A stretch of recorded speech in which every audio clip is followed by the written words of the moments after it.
ഞാൻ ഭയങ്കര ആവേശത്തോടു കൂടിയിട്ടാണ് ഈ ലോകകപ്പ് കാണുന്നത്. അത് തീർച്ചയായിട്ടും അതിന് രാഷ്ട്രീയം തന്നെയാണ് അതിൻ്റെ ഒരു കാരണം. ചരിത്രമാണ്, മനുഷ്യരുടെ സമരങ്ങളാണ്. ഇപ്പോൾ ഏറ്റവും ഒടുവിൽ നമ്മൾ എത്തി നിൽക്കുന്നത് കേപ്പ് വെർദെ ക്വാളിഫൈ ചെയ്തിരിക്കുന്നു 2ാം റൗണ്ടിലേക്ക്. ഘാന ക്വാളിഫൈ ചെയ്യും എന്നുള്ളൊരു പ്രതീക്ഷയിലാണ് നമ്മളുള്ളത്. സെനഗൽ അവസാനത്തെ മത്സരത്തിൽ 5-0 വിജയിച്ച് വരുന്നത്. കോങ്കോ അടുത്ത റൗണ്ടിലേക്ക് എത്തും എന്നുള്ളൊരു പ്രതീക്ഷയിലാണ് ഉള്ളത്. മൊറോക്കോ ഓൾറെഡി 2ാം റൗണ്ടിലേക്ക് എത്തിക്കഴിഞ്ഞു. സൗത്ത് ആഫ്രിക്ക 2ാം റൗണ്ടിലേക്ക് എത്തിക്കഴിഞ്ഞു. ഈജിപ്ത്. ഈ ആരവത്ത് നമ്മൾ എങ്ങനെ കാണേണ്ടത് എന്നുള്ളൊരു ചോദ്യം ഉണ്ടല്ലോ. ഈ ലോകകപ്പിൽ ആര് ജയിക്കും നമുക്ക് അറിയില്ല. അത് വലിയ ചർച്ചകളൊക്കെ നടന്നുകൊണ്ടിരിക്കുകയാണ്. പക്ഷേ ഈ ലോകകപ്പ് ആരംഭിക്കുന്നതിന് മുമ്പ് പരാജയപ്പെട്ട ഒരു രാജ്യം ഈ ലോകകപ്പ് നടത്തുന്ന അമേരിക്ക. അത് ഓരോ കളി, പ്രത്യേകിച്ച് ആഫ്രിക്കൻ രാജ്യങ്ങളുടെ ഓരോ കളി കഴിയുമ്പോഴും അത് ഓരോ പരാജയമായിട്ട് വീണ്ടും വീണ്ടും അത് പ്രവർത്തിച്ചുകൊണ്ടിരിക്കുകയാണ്. 34 വയസ്സുള്ള ഒമർ അർത്താൻ എന്ന് പറയുന്ന സൊമാലിയൻ റഫറി ഈ ലോകകപ്പ് നിയന്ത്രിക്കേണ്ട ഫിഫയുടെ റഫറിമാരുടെ പാനലിൽ ഒരാളായിരുന്നു. ആഫ്രിക്കയിലെ ഏറ്റവും പ്രഗത്ഭനായിട്ടുള്ള റഫറിമാരിൽ ഒരാൾ. അദ്ദേഹത്തിന് ഇന്ന് ഈ ലോകകപ്പിൻ്റെ ഭാഗമാകാൻ വേണ്ടി പറ്റാത്ത കാരണം അമേരിക്ക അയാൾക്ക് വിസ കൊടുത്തില്ല എന്നുള്ളതാണ്. ശരിക്കും പറഞ്ഞാൽ ഫിഫ തന്നെ അമേരിക്കയെ ബഹിഷ്കരിക്കേണ്ടതായിരുന്നു. ഇങ്ങനെയുള്ള ഒരു വിവേചനത്തിൽ നിന്നാണ് ഈ ലോകകപ്പ് ആരംഭിക്കുന്നത്. അവിടെ തീരുന്നില്ല. എത്രയോ ആഫ്രിക്കൻ പ്ലെയേഴ്സ് പറഞ്ഞിട്ടുണ്ട് അവരുടെ പ്രിയപ്പെട്ടവർക്ക്, കുടുംബക്കാർക്ക്. കേപ്പ് വെർദെയുടെ ഗോളി പറഞ്ഞു അദ്ദേഹത്തിൻ്റെ അമ്മയ്ക്ക് കളി കാണാൻ വേണ്ടിയിട്ട് വരാൻ വേണ്ടി പറ്റിയില്ല. എന്താണ് കാരണം ഈ ഫീസ് വലിയ ഫീസായിരുന്നു അമേരിക്ക ഏർപ്പെടുത്തിയിരുന്നത്. അമേരിക്കയിലേക്ക് കടക്കാൻ 44 രാജ്യങ്ങൾക്ക് വിസയുടെ ആവശ്യമേ ഇല്ല. വിസ വേവർ പ്രോഗ്രാം ഉണ്ട് അമേരിക്കയുടെ. കാരണം അവർക്ക് ആകെ ആവശ്യമുള്ളത് ESTA എന്നാണ് പറയുക, electronic system for travel authorization. അതെടുക്കുകയാണെങ്കിൽ വളരെ ഈസി ആയിട്ട് എടുക്കാൻ വേണ്ടി പറ്റും. വിസയില്ലാതെ സഞ്ചരിക്കാൻ വേണ്ടി പറ്റും. പക്ഷെ ആർക്കാണ് വിസയില്ലാതെ അമേരിക്കയിലേക്ക് പോകാൻ പറ്റുക? ഇസ്രായേൽ പോലെയുള്ള, അതുപോലെ ദക്ഷിണ കൊറിയൊക്കെ പോലെയുള്ള അമേരിക്കയുമായിട്ട് വളരെ ചേർന്ന് നിൽക്കുന്ന രാഷ്ട്രങ്ങൾ ആണ്. ഒറ്റ ആഫ്രിക്കൻ രാജ്യത്തിൽ നമുക്കതിൽ കാണാൻ വേണ്ടിയിട്ട് പറ്റില്ല. വളരെ അപൂർവമായി ചിലി പോലെയുള്ള ഈ പറയുന്ന സൗത്ത് അമേരിക്കൻ രാജ്യങ്ങളുണ്ടെന്നല്ലാതെ മറ്റ് 3ാം ലോക രാജ്യങ്ങൾ നമുക്കതിൽ കാണാൻ വേണ്ടി പറ്റും. പക്ഷെ എന്നാൽ ഭൂരിപക്ഷം യൂറോപ്യൻ രാജ്യങ്ങൾക്കും അമേരിക്കയിലേക്ക് യാത്ര ചെയ്യാൻ വേണ്ടിയിട്ട് വിസയുടെ ആവശ്യമില്ല. ആ സമയത്താണ് വലിയ തുക ആഫ്രിക്കയിലെ മനുഷ്യർക്ക് കൊടുക്കേണ്ടി വരുന്നത്. എന്നാൽ ഈ ആഫ്രിക്കയിലെ പല രാജ്യങ്ങളിലും അമേരിക്കൻ പൗരന്മാർക്ക് സഞ്ചരിക്കാൻ വിസയുടെ ആവശ്യമില്ല. അവർക്ക് വിസ വേണ്ട. ചില രാജ്യങ്ങളിൽ ഇലക്ട്രോണിക് വിസ മാത്രം മതി, അല്ലെങ്കിൽ വിസ ഓൺ അറൈവ്. വളരെ എളുപ്പമാണ്, വളരെ എളുപ്പത്തിൽ നിങ്ങൾക്ക് സഞ്ചരിക്കാൻ വേണ്ടിയിട്ട് പറ്റും. ഈ അനീതിയിൽ നിന്നാണ് ഈ ലോകകപ്പ് ആരംഭിക്കുന്നത്. ഈ പശ്ചാത്തലത്തിൽ നിന്നുകൊണ്ട് മാത്രമേ നമുക്കിത്തവണത്തെ ഈ ലോകകപ്പിലെ ഓരോ മത്സരങ്ങളെയും കാണാൻ വേണ്ടിയിട്ട് പറ്റുള്ളൂ. അവിടെയാണ് കേപ്പ് വെർദെ ആഫ്രിക്കയ്ക്ക് വേണ്ടിയിട്ടുള്ളൊരു സമരമായിട്ട് മാറുന്നത്. ശരിക്കും 3 കളികളാണ് കേപ്പ് വെർദെ ഈ ലോകകപ്പിൽ കളിച്ചത്. 5 ലക്ഷം മാത്രമേ ജനസംഖ്യ ഉള്ളൂ എന്നുള്ളതല്ല അവരുടെ പ്രത്യേകത. മറിച്ച് 1975 മാത്രം സ്വാതന്ത്ര്യം നേടിയ ഒരു രാജ്യമാണ് കേപ്പ് വെർദെ എന്നുള്ളതാണ്. 1975 വരെ ഫുട്ബോൾ കളിക്കാൻ സ്വാതന്ത്ര്യമില്ലാതിരുന്ന ഒരു ജനതയാണ് 2026 ലോകത്തെ ഏറ്റവും വലിയ സാമ്രാജ്യത്വ ഭീകരന്മാരുടെ മണ്ണിൽ വന്നിട്ട് ഞങ്ങൾ തോൽക്കില്ല എന്ന് പ്രഖ്യാപിക്കുന്നത്. കേപ്പ് വെർദെ ആദ്യം സമനിലയിൽ തളച്ചത് സ്പെയിനിനെയാണ്. സ്പെയിൻ ലോകത്തെ ഏറ്റവും വലിയ കൊളോണിയൽ ചരിത്രമുള്ള നാട് കൂടിയാണ്. അതുകൊണ്ടാണ് ഈ കേപ്പ് വെർദെയുമായിട്ടുള്ള സ്പെയിനിൻ്റെ മത്സരം ഗോൾ രഹിത സമനിലയിലെത്തിയല്ലോ. അത് തടഞ്ഞു നിർത്തി സ്പെയിനിനെ കേപ്പ് വെർദെ. ലോകമാദ്യമായിട്ടാണ് പലരും അങ്ങനെ ഒരു രാജ്യത്തെക്കുറിച്ച് കേൾക്കുന്നത്. അപ്പം അതിനുശേഷം വിജയ് പ്രസാദ് എഴുതിയൊരു കവിതയുണ്ട്. ആ കവിതയിൽ വിജയ് പ്രസാദ് പറയുന്നത് എങ്ങനെയാണ്: ചുവന്ന കുപ്പായത്തിലുണ്ടായിരുന്ന സ്പെയിൻ, അവർ പന്തിനെ സാമ്രാജ്യങ്ങൾ എങ്ങനെയാണോ അവരുടെ കപ്പലുകൾ നീക്കുന്നത് അതുപോലെ നീക്കി പതുക്കെ ക്ഷമയോടെ അവർ തയ്യാറാക്കിയ ഭൂപടത്തിലൂടെ. എന്നാൽ കേപ്പ് വെർദെ കീഴടങ്ങാൻ തയ്യാറായിരുന്നില്ല. ശക്തമായ കരയിലേക്ക് ആഞ്ഞടിക്കുന്ന ചെറുതിരകൾ പോലെ അവർ ചെറുത്തു നിന്നുകൊണ്ടേയിരുന്നു എന്നായിരുന്നു പറയുന്നത്. ഈ കേപ്പ് വെർദെ എന്ന് പറയുന്ന രാജ്യം പോർച്ചുഗലിൻ്റെ കോളനിയായിരുന്നു. Cape Verde, guinea Bissau, മൊസാംബിക്കു, Angola, ഇതൊക്കെയാണ് പോർച്ചുഗലിൻ്റെ കോളനികൾ ഉണ്ടായിരുന്നത്. 1954 ഗിനി ബിസുവയിൽ കേപ്പ് വെർദെയോട് ചേർന്ന് നിൽക്കുന്ന സ്ഥലമാണ്. കേപ്പ് വെർദെയും ഗിനി ബിസുവയും ഒരേ രാജ്യം പോലെയൊക്കെ കണക്കാക്കപ്പെട്ടിരുന്ന മേഖലയും കൂടിയാണ്. ഒന്ന് ദ്വീപാണ്, കേപ്പ് വെർദെ ദ്വീപാണ്.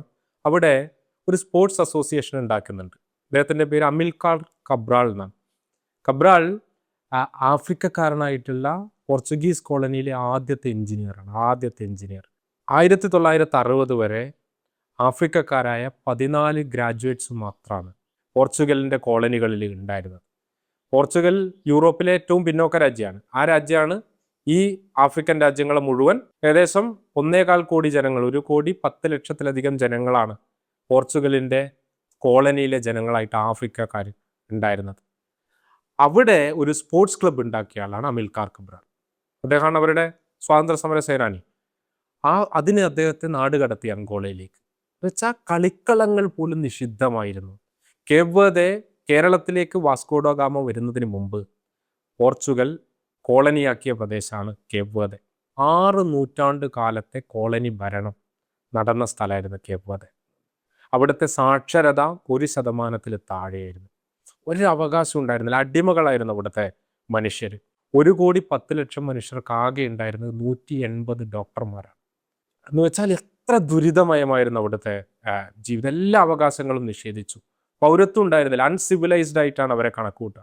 പോർച്ചുഗലിൻ്റെ ആഫ്രിക്കൻ കോളനിയിലെ 99.7% ആഫ്രിക്കക്കാരും അൺസിവിലൈസ്ഡ് ആയിരുന്നു. 0.3% ആളുകൾ മാത്രമാണ് അസിമിലേറ്റഡ് എന്ന പദവി പോർച്ചുഗൽ കൊടുക്കുക. അസിമിലേറ്റഡ് എന്ന് പറഞ്ഞാൽ പോർച്ചുഗൽക്കാരുടെ കൂടെ ചേരാൻ വേണ്ടി യോഗ്യതയുള്ളവർക്ക് കൊടുക്കുന്ന ഒരു സർട്ടിഫിക്കറ്റാണ്. ആ യോഗ്യത കിട്ടണമെങ്കിൽ അവരെന്താ ചെയ്യേണ്ടതെന്ന് വെച്ച് കഴിഞ്ഞാൽ സ്ഥിരമായ സാമ്പത്തിക ശേഷി ഉണ്ടാകണം, ഒരു സ്ഥായിയായ സാമ്പത്തിക സുരക്ഷ ഉണ്ടാകണം, യൂറോപ്യന്മാരെ പോലെയുള്ള ജീവിതശൈലി ഉണ്ടാകണം, അവരെ പോലെ ജീവിക്കാൻ പഠിക്കണം, വിദ്യാഭ്യാസം ഉണ്ടാകണം, അതുപോലെ തന്നെ ടാക്സ് വളരെ കൃത്യമായിട്ട് കൊടുക്കണം. 4 പോർച്ചുഗീസ് എഴുതാനും വായിക്കാനും അറിയണം. ഇത് പറയുന്ന കാലത്ത് പോർച്ചുഗലിലെ 40% ആളുകൾ നിരക്ഷരരായിരുന്നു. അതായത് പോർച്ചുഗലിലെ 40% ആളുകൾ നിരക്ഷരരായിരിക്കുമ്പോഴാണ് അവർ ഭരിക്കുന്ന കോളനിയിലെ ജനങ്ങളോട് പറയുന്നത്, നിങ്ങളെ മനുഷ്യരായിട്ട് ഞങ്ങൾ കണക്കാക്കണമെങ്കിൽ ഞങ്ങളുടെ ഭാഷ എഴുതാനും വായിക്കാനും നിങ്ങൾ പഠിക്കുക. അതായത് പോർച്ചുഗലിൽ ഒരാൾ ജീവിക്കുന്ന ആളേക്കാൾ ഉയർന്ന പ്രകടനം കാഴ്ചവെച്ചാൽ മാത്രമേ കോളനികളിലെ മനുഷ്യർക്ക് അവർ മനുഷ്യർ എന്ന പരിഗണനയെങ്കിലും നൽകുമായിരുന്നുള്ളൂ. വിദ്യാഭ്യാസം ഉണ്ടായിരുന്നില്ല, സ്കൂളുകളിൽ പ്രവേശനം ഉണ്ടായിരുന്നില്ല, ഫോഴ്സ്ഡ് ലേബർ ആയിരുന്നു ഉണ്ടായിരുന്നത്. ഒന്നാലോചിച്ച് നോക്ക്, പോർച്ചുഗലിൻ്റെ കോളനിയിലെ ആഫ്രിക്കക്കാർക്ക്, അവരുടെ മണ്ണിൽ ജീവിച്ച ആഫ്രിക്കക്കാർക്ക് അവിടെ ജീവിക്കണമെങ്കിൽ പോർച്ചുഗലിന് ടാക്സ് കൊടുക്കണമായിരുന്നു. ഫോഴ്സ്ഡ് ലേബർ ഉണ്ടായിരുന്നു, നേറ്റിവിറ്റി ടാക്സ് ഉണ്ടായിരുന്നു, സോവേണിറ്റി ടാക്സ് ഉണ്ടായിരുന്നു. സോവേണിറ്റി പരമാധികാരം ആഫ്രിക്കക്കാരുടെ പരമാധികാരമല്ല, പോർച്ചുഗലിൻ്റെ പരമാധികാരം. എന്ന് വെച്ചാൽ യൂറോപ്പിലെ ഏറ്റവും പിന്നോക്ക രാജ്യമായിട്ടുള്ള പോർച്ചുഗൽ ആ രാജ്യത്തിൻ്റെ സാമ്പത്തിക പ്രതിസന്ധിയെ മറികടക്കാൻ വേണ്ടി ഉപയോഗിക്കുന്നത് ഗിനി ബിസാവോയിലെയും കേപ്പ് വെർദെയിലെയും അങ്കോളയിലെയും മൊസാംബിക്കിലെയും എല്ലാം വിഭവങ്ങളും മനുഷ്യരുടെ അധ്വാനവുമാണ്. ഇങ്ങനെ പീഡിപ്പിക്കപ്പെട്ട മനുഷ്യരായിരുന്നു. 1940 തൊട്ട് 50 വരെയുള്ള 10 വർഷത്തിനിടയിൽ 40,000 ആളുകൾ കേപ്പ് വെർദെയിൽ മാത്രം ക്ഷാമം കൊണ്ട് പട്ടിണി കൊണ്ട് മരിച്ചു. ഇതാണ് ലോകത്തെ എല്ലാ കോളനികളുടെയും ഒരു എന്താണ് അത് ലോകത്തിന് നൽകിയത് എന്ന ചോദ്യത്തിൻ്റെ ഉത്തരം ഇതാണ്. പട്ടിണി കിടത്തി മനുഷ്യരെ കൊന്നുകളഞ്ഞ ഒരു അനുഭവത്തിൽ നിന്നാണ് ഈ മനുഷ്യർ വരുന്നത്.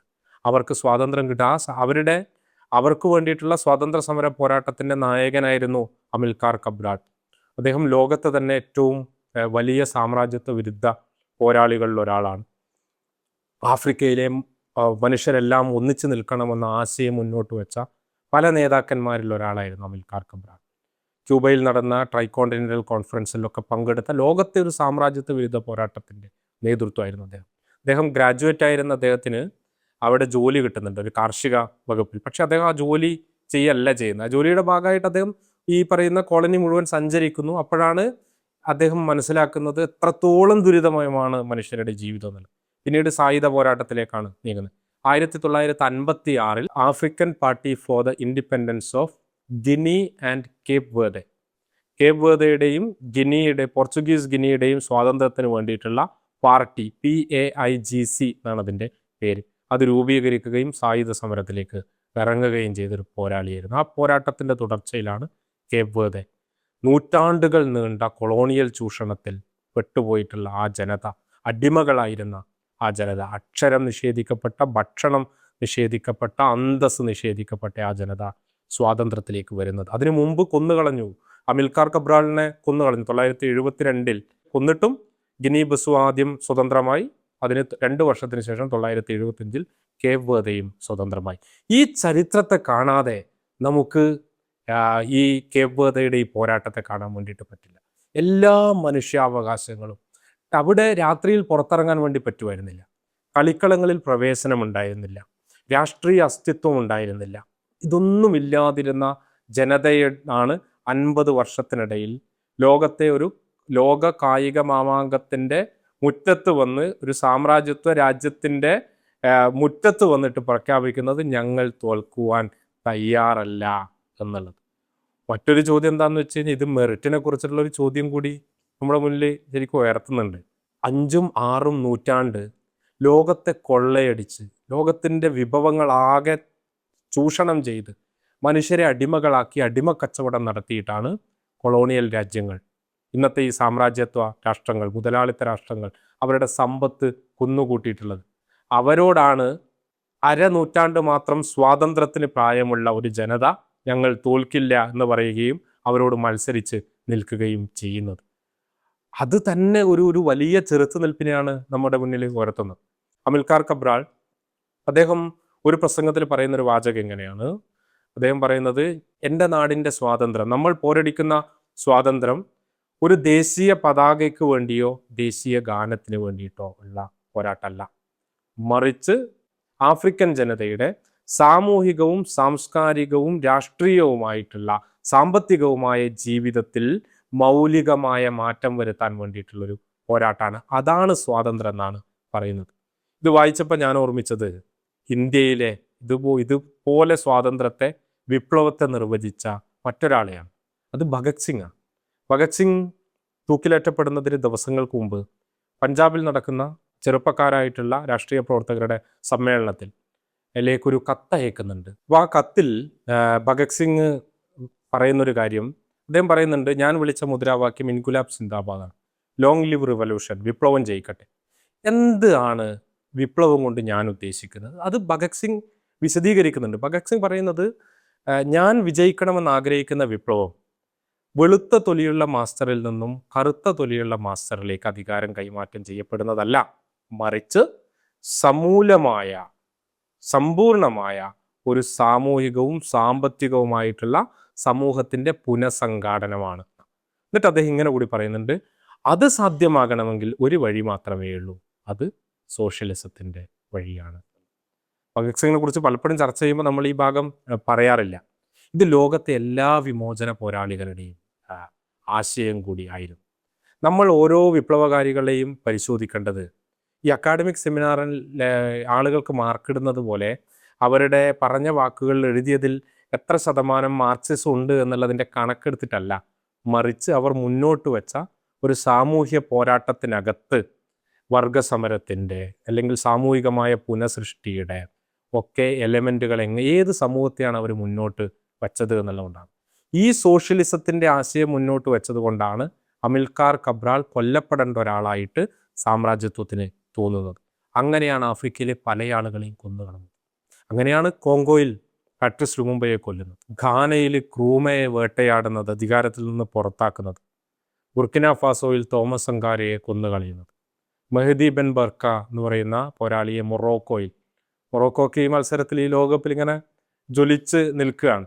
പാട്രിസ് ലുമുംബ കോങ്കോ ഗംഭീരമായ മത്സരമാണ് ഇത്തവണ കാഴ്ചവെച്ചുകൊണ്ടേയിരിക്കുന്നത്. കോങ്കോയും അടുത്ത റൗണ്ടിലേക്ക് വരും എന്നുള്ള പ്രതീക്ഷയിലാണ് നമ്മളൊക്കെ ഉള്ളത്. കോങ്കോ ബെൽജിയത്തിൻ്റെ കോളനിയായിരുന്നു. അവരുടെ ബെൽജിയത്തേക്കാൾ 80 ഇരട്ടി വലിയ ഭൂപ്രദേശമാണ് കോങ്കോ. ആഫ്രിക്കയിലെ ഏറ്റവും വലിയ രാജ്യങ്ങളിലൊന്നാണ് കോങ്കോ. ബെൽജിയമാണെങ്കിൽ യൂറോപ്പിലെ ഏറ്റവും ചെറിയ രാജ്യങ്ങളിൽ ഒന്ന്. ആ ബെൽജിയമാണ് കോങ്കോയെ കോളനിയാക്കിയിട്ട് വെച്ചത്. കോങ്കോയിൽ നടന്ന കൊളോണിയൽ ക്രൂരതകളുടെ ഒരു ചരിത്രം നമുക്ക് ഒരുപക്ഷെ അതായത് ഒരു നൂറ്റാണ്ട് മുമ്പ് നടന്നിട്ടുള്ള ഒരു ചരിത്രം മനുഷ്യരായിരിക്കുന്ന എല്ലാ മനുഷ്യരെയും അത്രത്തോളം വേദനിപ്പിക്കുന്ന ഭീകരമായിട്ടുള്ള കാഴ്ചകൾ ആയിരുന്നു. കോങ്കോയിലെ പ്രധാനപ്പെട്ട വിഭവങ്ങളൊന്നാണ് റബ്ബർ ശേഖരിക്കാൻ വേണ്ടിയിട്ട് ആളുകൾക്ക് കോട്ട കൊടുത്ത് നിശ്ചയിക്കുകയും റബ്ബർ ശേഖരിക്കാൻ വേണ്ടിയിട്ട് പോകുന്ന ആഫ്രിക്കക്കാർ അവർക്ക് നിശ്ചയിച്ച അളവ് റബ്ബർ ശേഖരിച്ച് നിശ്ചയിച്ച സമയത്തിനകത്ത് എത്തിയിട്ടില്ല എങ്കിൽ അവരുടെ കൈവെട്ടി കളയുകയും ചെയ്തിരുന്ന ഒരു കൊളോണിയൽ ഭീകരത അവിടെ ഉണ്ടായിരുന്നു. കൈ വെട്ടിമാറ്റപ്പെട്ട ആഫ്രിക്കക്കാരുടെ കൈ വിച്ഛേദിക്കപ്പെട്ട മനുഷ്യരെ ചേർത്ത് വെച്ച് ഫോട്ടോ എടുത്ത് പ്രദർശിപ്പിക്കുമായിരുന്നു. ആഫ്രിക്കക്കാരൻ റബ്ബർ ശേഖരിക്കാൻ വേണ്ടി പോകുമ്പോൾ അല്ലെ അവരുടെ തൊഴിലിടങ്ങളിലേക്ക് വിടുമ്പോൾ അവരുടെ കുട്ടികളെയും ഭാര്യമാരെയും തടവിൽ വെക്കുമായിരുന്നു. ഭാര്യമാരെ ബലാത്സംഗം ചെയ്യുമായിരുന്നു ഇവർ തിരിച്ചു വരുന്നതിന് മുമ്പ്. അവിടുത്തെ മനുഷ്യരെ ചങ്ങലക്കിടുമായിരുന്നു, അടിമകളാക്കിയിട്ട് എത്രയോ അതായത് ഇതെല്ലാം നടന്നത് ഒരു 10-80 വർഷം മാത്രം മുമ്പാണ് ഇത് നടന്നത്. നോക്കൂ, നമ്മുടെ നാട്ടിലെ ഒരു മുതിർന്ന തലമുറ ജീവിക്കുന്ന ഒരു കാലത്ത് തന്നെയാണിത് നടന്നിരുന്നത്. കോങ്കോയിലെ കുട്ടികളെ കാഴ്ച വസ്തുക്കളായിട്ട് ബെൽജിയത്തിലേക്ക് കൊണ്ടുപോകുമായിരുന്നു. അവിടെ ഹ്യൂമൻ സൂ ഉണ്ടാക്കി, മനുഷ്യ മൃഗശാല ഉണ്ടാക്കിയത്.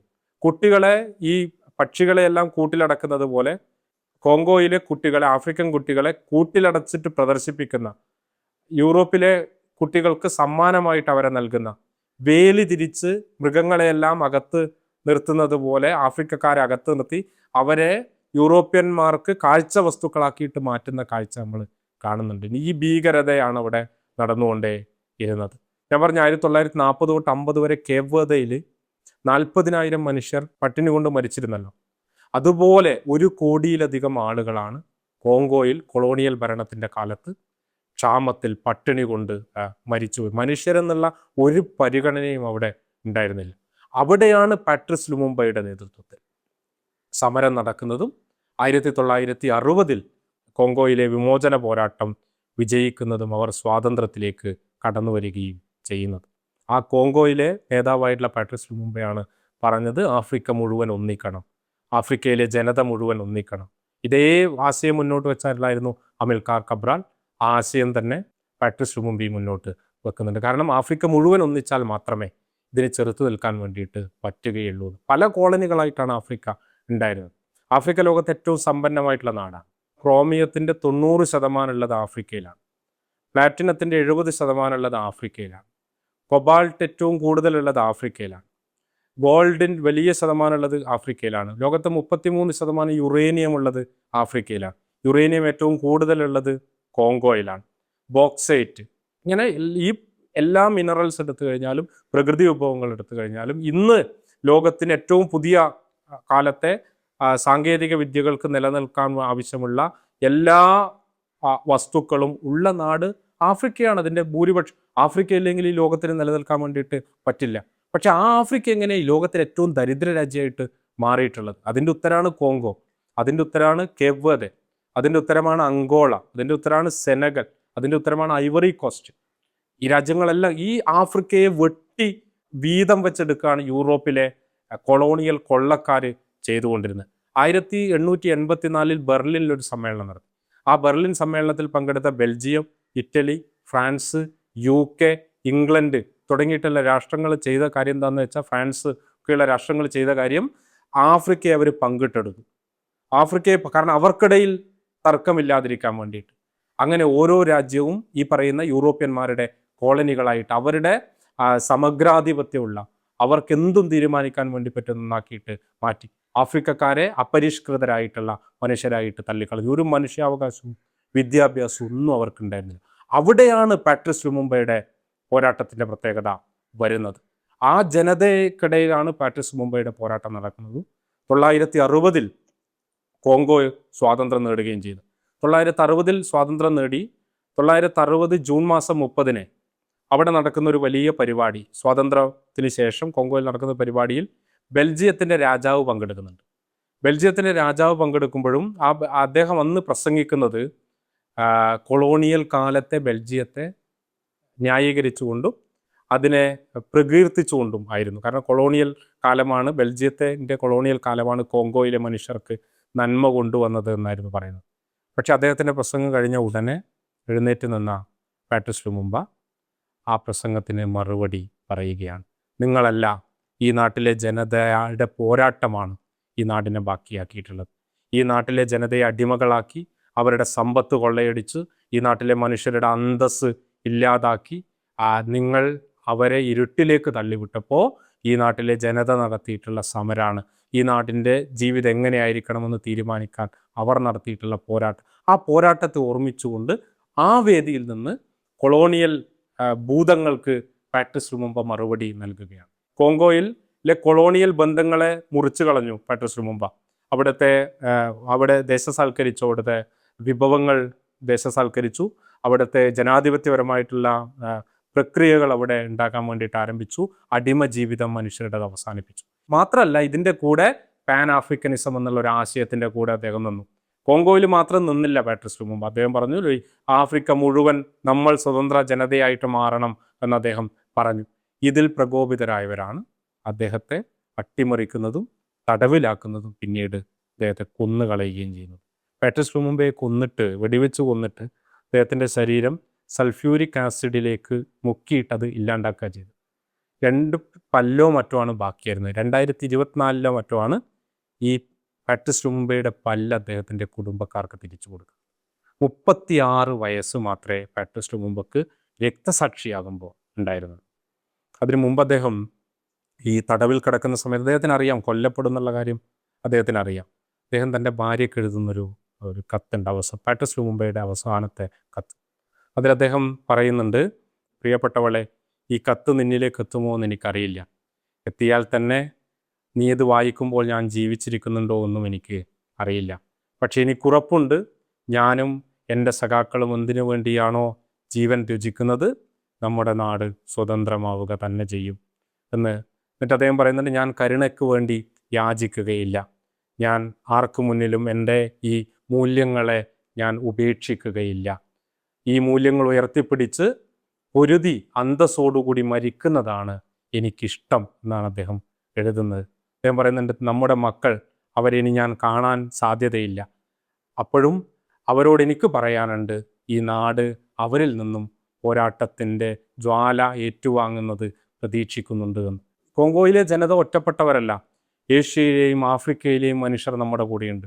ഭൂഗോളത്തിലെ മർദ്ദിതരായ എല്ലാ മനുഷ്യരും, വിമോചിതരായ എല്ലാ മനുഷ്യരും നമ്മുടെ കൂടെയുണ്ട് എന്ന് പാട്രിസ് ലുമുമ്പ പറയുകയാണ്. ലുമുമ്പ കൊല്ലപ്പെട്ട് 4 വർഷത്തിന് ശേഷം കോങ്കോയിലെ വിമോചന പോരാട്ടത്തെ സഹായിക്കാൻ, അതിന് പരിശീലനം നൽകാൻ വേണ്ടി കോങ്കോയിലേക്ക് വന്ന മറ്റൊരാളുണ്ടായിരുന്നു. അദ്ദേഹമാണ് ഏണസ്റ്റോ ചെഗുവേര. ചെഗുവേര ക്യൂബൻ വിപ്ലവത്തിന് ശേഷം ലോകം മുഴുവൻ സഞ്ചരിച്ചു. അതിനുശേഷം കോങ്കോയിലേക്ക് പോകുന്നുണ്ട്. കോങ്കോയിലെ വിമോചന സമരത്തിൽ കൂടി അദ്ദേഹം പങ്കെടുക്കുകയും അതിൽ ട്രെയിൻ ചെയ്യുകയൊക്കെ ചെയ്യുന്നൊരു ചിത്രങ്ങൾ നമുക്ക് കാണാൻ വേണ്ടിയിട്ട് പറ്റും. ഇതൊരു കാഴ്ചപ്പാട്. അതായത് ലോകത്തെല്ലാ മനുഷ്യരും സ്വതന്ത്രരാ.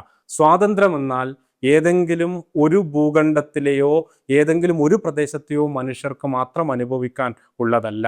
അത് സ്വാതന്ത്ര്യമല്ല, മറിച്ച് എല്ലാ മനുഷ്യർക്കും അവകാശപ്പെടാനുള്ളതാണ് എന്നുള്ളത്. ഈ കാഴ്ചപ്പാടിൽ നിന്നാണ് പാൻ ആഫ്രിക്കനിസം എന്നുള്ള ആശയം മുന്നോട്ട് വരുന്നത്.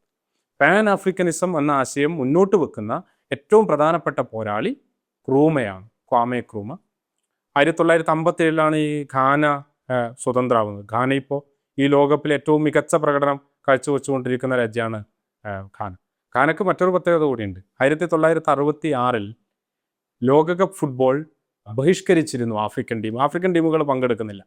അതിൻ്റെ കാരണം അവർ പറഞ്ഞതെന്ന് വെച്ചാൽ, ലോകകപ്പിൽ പങ്കെടുക്കുന്ന ബഹുഭൂരിപക്ഷം ടീമുകളും യൂറോപ്യൻ ടീമുകളാണ്. മറ്റ് ടീമുകൾ സൗത്ത് അമേരിക്കയിൽ നിന്നുള്ള ടീമുകളും നോർത്ത് അമേരിക്കയിൽ നിന്നുള്ള ടീമുകളുമാണ്. ഏഷ്യയ്ക്കും ആഫ്രിക്കയ്ക്കും ഓഷ്യാനയ്ക്കും കൂടിയിട്ട് ഒറ്റ കോട്ടയാണ് ഉണ്ടായിരുന്നത്. ഇതിൽ പ്രതിഷേധിച്ചിട്ടാണ് 1966 അങ്ങനെ ഉള്ള വിവേചനത്തിന്, നിങ്ങൾ ഈ വച്ചു നീട്ടുന്ന ഔദാര്യത്തിന് ഞങ്ങൾ കാത്തു നിൽക്കില്ല എന്ന് പറഞ്ഞ ആഫ്രിക്കൻ ടീം 1966 ആ ലോകകപ്പ് ബഹിഷ്കരിക്കുന്നുണ്ട്. ആ ലോകകപ്പാണ് ഇംഗ്ലണ്ട്, ലോകത്തെ ഏറ്റവും വലിയ കൊളോണിയൽ ശക്തികളിലൊന്നായിട്ടുള്ള ഇംഗ്ലണ്ട് ആദ്യമായിട്ട് ജയിക്കുന്ന ലോകകപ്പും 1966 ആണെന്നാണ് എൻ്റെ ഓർമ്മ. അന്ന് ആഫ്രിക്കയുടെ ഈ ബഹിഷ്കരണത്തിന് ആഹ്വാനം കൊടുത്തയാൾ ക്രൂമയായിരുന്നു, ഘാനയുടെ നേതാവായിട്ടുള്ള ക്രൂമ. 1930 മുതൽ 66 വരെ, 66 മത്സരിക്കുന്നില്ല, അതുവരെയുള്ള എല്ലാ ലോകകപ്പിലും ഒരൊറ്റ ആഫ്രിക്കൻ ടീം മാത്രമാണ് മത്സരിച്ചത്. ഈജിപ്തായിരുന്നു 1934 മത്സരിച്ച്. ആഫ്രിക്കൻ ടീം ഉണ്ടായിരുന്നില്ല. ആഫ്രിക്കൻ ടീം ഒരർത്ഥത്തിൽ ലോകകപ്പിൽ പങ്കെടുക്കാൻ തുടങ്ങുന്നത് 1982 കൂടിയിട്ടാണ്. കാരണം 82 ആദ്യമായിട്ട് 2 ആഫ്രിക്കൻ ടീമുകൾ പങ്കെടുക്കുന്നത്. 1970 മൊറോക്കോ പങ്കെടുക്കുന്നുണ്ട്, പക്ഷേ 2 ടീമുകളെങ്കിലും പങ്കെടുക്കുന്നത് 1982 മുതലാണ്. എന്ന് വെച്ചാൽ 1982 വരെയെങ്കിലും ഈ ലോകത്തെ സാമ്രാജ്യത്വ ഭീകരന്മാർ മനഃപൂർവ്വം മാറ്റി നിർത്തിയിട്ടുള്ള ടീമാണ്, ജനതയാണ്. ഇന്ന് ഓരോ ആളുകളും ഞങ്ങൾ പരാജയപ്പെടൂല എന്ന് പറഞ്ഞ് 2ാം റൗണ്ടിലേക്ക് പോയിട്ടുള്ളത്. ഇന്നത്തെ ലോകകപ്പിൽ ആരുടെ ഔദാര്യമല്ല. സെനഗൽ 2ാം റൗണ്ടിലേക്ക് വരികയാണ്, ഐവറി കോസ്റ്റ് വരികയാണ്, ഘാന വരികയാണ്, അതുപോലെ തന്നെ കേപ്പ് വെർദെ വരികയാണ്, സൗത്ത് ആഫ്രിക്ക വരികയാണ്, മൊറോക്കോ വരികയാണ്, ഈജിപ്ത് വരികയാണ്. കളിക്കുന്ന മുഴുവൻ ടീം, ഏകദേശം എല്ലാ ആഫ്രിക്കൻ ടീം, 1-2 ടീമുകൾ ഒഴികെ എല്ലാ ടീമുകളും ഈ ലോകകപ്പിൽ ഞങ്ങൾ ആരാണ് എന്ന് തെളിയിച്ചു. അതായത് അവർക്കാകെ 40 വർഷത്തെ ലോകകപ്പിൻ്റെ പരിചയം മാത്രമേ പല രാജ്യങ്ങൾക്കും. പലരും ആദ്യമായിട്ടാണ് ലോകകപ്പ് കളിച്ചുകൊണ്ടേ ഇരിക്കുന്നത് 1966. പക്ഷെ അതിനുശേഷം 1966 തന്നെ ക്രൂമയെ അവിടെ നിന്ന് അട്ടിമറിച്ച് പുറത്താക്കുകയും അദ്ദേഹത്തെ നാട് കടത്തുകയും ചെയ്യുന്നുണ്ട്. ആദ്യമായിട്ട് സ്വാതന്ത്ര്യം നേടിയ ആഫ്രിക്കൻ രാജ്യങ്ങളിലൊന്ന് ഘാനയാണ്. 1957 ഗോൾഡ് കോസ്റ്റ് എന്നായിരുന്നു അതിൻ്റെ കൊളോണിയൽ പേര്. അത് മാറ്റിയിട്ടാണ് ഘാന എന്ന പേര് അവർ സ്വീകരിച്ച പേരാണ്. അപ്പർ വോൾട്ട എന്നായിരുന്നു ബുർക്കിന ഫാസോയുടെ പേര്. അപ്പർ വോൾട്ട എന്നുള്ള ഒരു കൊളോണിയൽ പേരാണ്.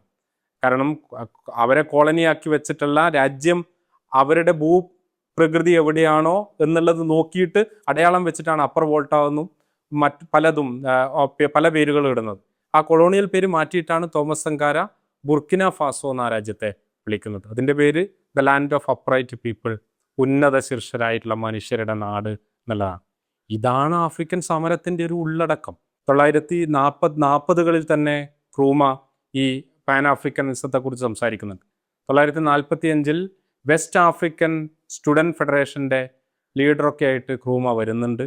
പാൻ ആഫ്രിക്കൻ കോൺഫറൻസ് സംഘടിപ്പിക്കുന്നുണ്ട്. എന്ന് വെച്ചാൽ ക്രൂമ നിരന്തരം പറഞ്ഞുകൊണ്ടിരുന്നൊരു കാര്യം, ഒരു ആഫ്രിക്കൻ രാജ്യത്തിൻ്റെയും സ്വാതന്ത്ര്യം ആഫ്രിക്കയുടെ മൊത്തം സ്വാതന്ത്ര്യമില്ലാതെ സാധ്യമാകില്ല എന്നായിരുന്നു പറഞ്ഞുകൊണ്ടിരുന്നത്. അതായത് ആഫ്രിക്ക മുഴുവൻ സ്വതന്ത്രം, നമ്മൾ ഒരൊറ്റ രാജ്യമാണ്, നമ്മൾ ഒരു ജനതയാണ്. ആ കാഴ്ചപ്പാട് മുന്നോട്ട് വെച്ചതുകൊണ്ടാണ് ക്രൂമ അട്ടിമറിക്കപ്പെടണം എന്നും കൊല്ലപ്പെടണമെന്നും സാമ്രാജ്യത്വത്തിൻ്റെ ഉള്ളിലുണ്ടായിരുന്നു. അത് ഘാന സ്വതന്ത്രമാകുന്നു എന്നുള്ളത് മാത്രം കൊണ്ടല്ല, മറിച്ച് വലിയ വിമോചന ശേഷിയുള്ള ഒരാശയം കൂടിയാണ് മുന്നോട്ട് വെച്ചത്. ആ ആശയത്തിൻ്റെ കൂടെ ക്രൂമയുടെ കൂടെ അല്ലെങ്കിൽ പാട്രിസ് ലുമുംബയുടെ കൂടെ അമിൽക്കാർ കബ്രാളിൻ്റെ കൂടെ ലോകത്ത് സോവിയറ്റ് യൂണിയൻ ഉണ്ടായിരുന്നു, വിയറ്റ്നാം ഉണ്ടായിരുന്നു, ക്യൂബയുണ്ടായിരുന്നു. ക്യൂബയിലാണ് 1966 ട്രൈ കോണ്ടിനെൻ്റൽ കോൺഫറൻസ് ഹവാനയിൽ വെച്ച് നടക്കുന്നു. പാട്രിസ് ലുമുംബ അവസാനം ഭാര്യയ്ക്ക് എഴുതിയ കത്തിൽ പറയുന്ന വാചകങ്ങളിൽ ഒന്നിങ്ങനെ കൂടിയുണ്ട്: ഒരു കാലത്ത് ഈ ലോകം ചരിത്രത്തെ സത്യസന്ധമായിട്ട് പഠിക്കും. ആ ചരിത്രം വാഷിങ്ടണിൻ്റെയോ ഐക്യരാഷ്ട്രസഭയുടെയോ ബ്രസൽസിൻ്റെയോ പാരീസിൻ്റെയോ ചരിത്രമായിരിക്കില്ല. ആ ചരിത്രം മർദ്ദിതരായ ലോകത്തെ മനുഷ്യരുടെ ചരിത്രമായിരിക്കും, ആഫ്രിക്കയുടെ ചരിത്രമായിരിക്കും, പോരാട്ടത്തിൻ്റെ ചരിത്രമായിരിക്കും എന്ന് പാട്രിസ് ലുമുംബ പറയുന്നുണ്ട്. നമ്മൾ പഠിക്കുന്ന പല ചരിത്രത്തിലും ഇത്തരം പോരാട്ടങ്ങളുടെ ചരിത്രം നമ്മൾ പഠിക്കാറില്ല. അമേരിക്കയുടെ ചരിത്രം നമ്മൾ പഠിക്കുന്നുണ്ട്, എന്തുകൊണ്ട് ആഫ്രിക്കയുടെ ചരിത്രം പഠിക്കുന്നില്ല? എന്തുകൊണ്ട് ആഫ്രിക്കയിലെ വിമോചന പോരാട്ടത്തിൻ്റെ, അടിമത്തത്തിനെതിരായി നടന്നിട്ടുള്ള പോരാട്ടത്തിൻ്റെ ചരിത്രം നമ്മുടെ പാഠപുസ്തകങ്ങളിലില്ല? അപ്പോൾ ഏത് ചരിത്രമാണ് ലോകത്ത് പഠിപ്പിക്കപ്പെടുന്നത് എന്നുള്ളൊരു ചോദ്യം കൂടി നമ്മുടെ മുന്നിലുണ്ട്.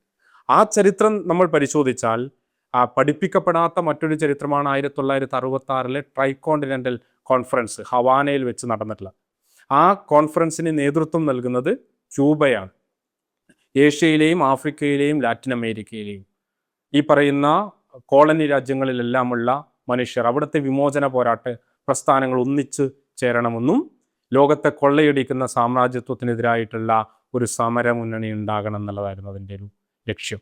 കോൺഫറൻസിൻ്റെ മുഖ്യ സംഘാടകരാകേണ്ടിയിരുന്ന 2 ആളുകൾ ആ കോൺഫറൻസിൽ ശരിക്കും പങ്കെടുക്കാൻ വേണ്ടി പറ്റുന്നില്ല.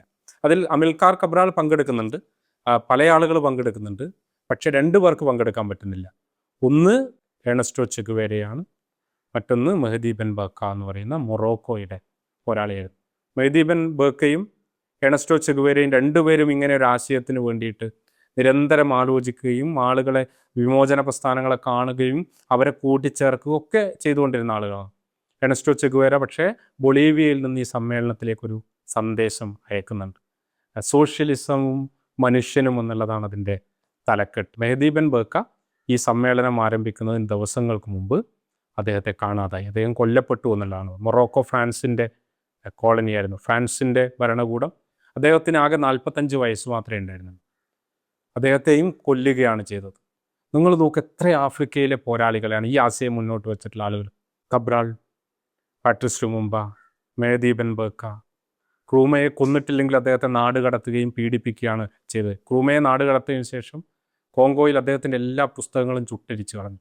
അദ്ദേഹത്തിൻ്റെ എല്ലാ ഓർമ്മകളും ക്രൂമയുടെ ഫോട്ടോഗ്രാഫ് ഉയർത്തിപ്പിടിക്കുന്നത് പോലും കുറ്റകരമായിട്ട് അവിടെ പ്രഖ്യാപിച്ചു. ആളുകൾ കൂട്ടമായിട്ട് ഈ പറയുന്ന അദ്ദേഹത്തിൻ്റെ എല്ലാ ഓർമ്മകളെയും പുസ്തകങ്ങളെയും എല്ലാം, കാരണം ആ ഓർമ്മകൾക്ക് പോലും ഒരു ജനതയെ സമരത്തിലേക്ക് കൊണ്ടുവരാൻ വേണ്ടിയിട്ടുള്ള കരുത്തുണ്ട് എന്ന ഭയം ഉണ്ടായിരുന്നു ഈ സാമ്രാജ്യത്വ ശക്തികൾക്ക്. തോമസ് സങ്കാര അദ്ദേഹത്തെ കൊന്നുകളയാണ് ചെയ്തിരുന്നത്. എന്നാൽ എങ്ങനെയെല്ലാം വേട്ടയാടാൻ വേണ്ടി ശ്രമിച്ചാലും അവസാനിക്കാത്ത, അണഞ്ഞു പോകാത്ത ഒരു സോഷ്യലിസത്തിൻ്റെ, ആൻറ്റി കൊളോണിയൽ സമരത്തിൻ്റെ, സ്വാതന്ത്ര്യ സമരത്തിൻ്റെ, വിമോചന സമരത്തിൻ്റെ ഒരു ഉള്ളടക്കം തങ്ങളുടെ ഉള്ളിൽ ഉണ്ട് എന്ന് കൂടിയാണ് ആഫ്രിക്കയിലെ ഓരോ ടീമുകളും ആഫ്രിക്കയിലെ ഓരോ മനുഷ്യരും ഓർമ്മിപ്പിച്ചുകൊണ്ടിരിക്കുന്നത്. അതുകൊണ്ടാണ് ലോകത്തെ സാമ്രാജ്യത്വത്തിൻ്റെ നേതൃത്വമായ ഗസയിൽ കുഞ്ഞുങ്ങളെ കൊന്നുകളയുന്ന, സൊമാലിയയിൽ നൂറുകണക്കിന് മനുഷ്യരെ കൊന്നുകളഞ്ഞ, ഇറാഖിലും അഫ്ഗാനിസ്ഥാനിലും ലിബിയയിലും ഉൾപ്പെടെ ദശലക്ഷക്കണക്കിന് മനുഷ്യരെ കൊന്നുകളഞ്ഞിട്ടുള്ള, ലോകത്ത് ഏറ്റവും കൂടുതൽ മിലിറ്ററി ബ്ലോക്കുകളുള്ള, ലോകത്ത് 900-ലധികം സൈനിക കേന്ദ്രങ്ങളുള്ള, ലോകത്തിലെ ഒരേയൊരു സൈനിക സഖ്യമായ നാറ്റോക്ക് നേതൃത്വം നൽകിക്കൊണ്ടിരിക്കുന്ന, ലോകത്ത് ഏറ്റവും കൂടുതൽ മിലിറ്ററി സ്പെൻഡിങ് നടത്തുന്ന, വിയറ്റ്നാമിലെ ലക്ഷക്കണക്കിന് മനുഷ്യരെ കൊന്ന, ക്യൂബയെ ശ്വാസം മുട്ടി കൊല്ലാൻ വേണ്ടി നോക്കിക്കൊണ്ടിരിക്കുന്ന, വെനസ്വേലയിൽ തെമ്മാടിത്തരം നടത്തിയ, ഇറാനിൽ കുഞ്ഞുങ്ങളെ കൊന്നുകളഞ്ഞ ആ അമേരിക്കയുടെ ഒരു കളിമൈതാനത്ത് തന്നെ അവരെങ്ങനെയെല്ലാം തടഞ്ഞു നിർത്താൻ വേണ്ടി നോക്കിയാലും ഞങ്ങൾ അവസാനിക്കില്ല എന്ന് പറഞ്ഞിട്ട് കോങ്കോ കളിക്കുമ്പോൾ അതിൻ്റെ ഗാലറിയിൽ പാട്രിസ് ലുമുംബയുടെ ഓർമ്മകൾ ഉയർത്തിപ്പിടിച്ച് ഒരു മനുഷ്യൻ ഉയർന്ന് നിൽക്കുന്നത്. അതുകൊണ്ട് ഫുട്ബോൾ വെറും ഒരു കളിയല്ല. ഈ ലോകകപ്പ് നമ്മളോട് പറയുന്ന ചെറുത്തുനിൽപ്പിൻ്റെ പല പല പാഠങ്ങളുമുണ്ട്. ഇനിയെങ്കിലും ഈ ലോകം ആ ചരിത്രം ഉച്ചത്തിൽ പറയണം.